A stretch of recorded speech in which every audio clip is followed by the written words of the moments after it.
Companies that give you a severance package can no longer force you to stay quiet. That's according to a new ruling from the National Labor Relations Board. The federal agencies said non-disparage agreements could make employees feel like they were giving up their rights just to get the payout. The ruling also allows employees to disclose the terms of their severance packages. For more on this, I'm joined by Noam Scheiber. He's a labor and workplace reporter for the New York Times. Noam, give me a sense of the kinds of companies we're talking about here and why they have these non-disparagement agreements. Well, these agreements are really pretty common among very large companies, Fortune 1000 companies, tech companies where we've read about a lot of layoffs in the past few months. If you or I had left our jobs over the last few years and got a severance agreement, there's a pretty good chance they would have included some of these provisions too. And the basic idea is companies would prefer if you don't speak badly about your former workplace once you leave the workplace. People who leave are oftentimes disgruntled, and employers would prefer not to deal with any bad publicity that comes from what those employees might say after they leave. And so how does the ruling help employees, and is there any downside for employees, or might there be? Yeah, so now employees should not have to sign an agreement like this, a non-disclosure agreement or a non-disparage agreement or a confidentiality agreement in order to get severance payouts or benefits. But it's important to keep in mind that this actually was the law prior to 2020. In 2020, the Trump Labor Board narrowed people's rights in this area to make it possible to include non-disparage and confidentiality agreements and severance provisions. Before that, it was actually illegal to include those. The problem was most people were not aware that it was illegal. And if they were aware, they had to rely on the NLRB, the National Labor Relations Board, to enforce that right. And the NLRB is a kind of famously underfunded agency.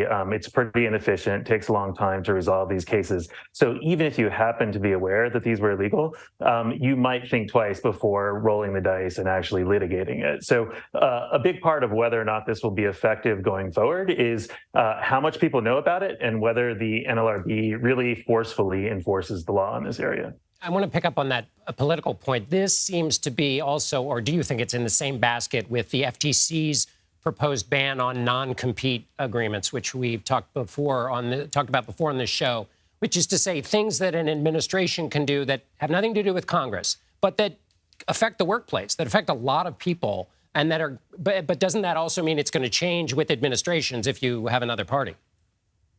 Yeah, so there's no question that there's a lot of things that either independent agencies like the FTC, like the NLRB can do, or that the president can do through executive action, through rulemaking by the Department of Labor. These things can change from administration to administration, but once they happen and they become very well known and there's a certain amount of political momentum behind them, I think they do become tougher to reverse. And this may be a perfect example of that. You know, in 2017, 18, 19, we had the Me Too movement. A lot of people had signed non-disclosure agreements as part of severance packages that they received. And those were technically illegal under the NLRA, but people weren't aware of them. And again, if they were aware of them, they were afraid to litigate it. Now you get a high-profile ruling like this, and a lot more people may become aware of it. So by virtue of it sort of temporarily becoming legal and then becoming illegal again, you may spread the word and raise awareness and actually make it tougher to reverse it in the future. And what happens to somebody if they've already had one of these agreements as a part of their severance package? Are they still bound by that previous ruling or previous agreement? Yeah, that's a really good question.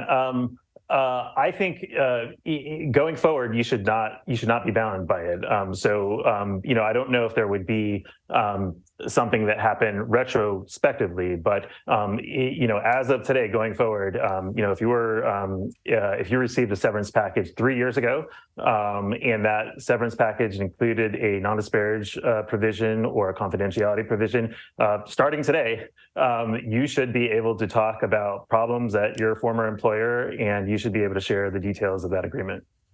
Fascinating. Noam Scheiber, thanks so much for being with us. Yeah, great to be here. Thanks for having me.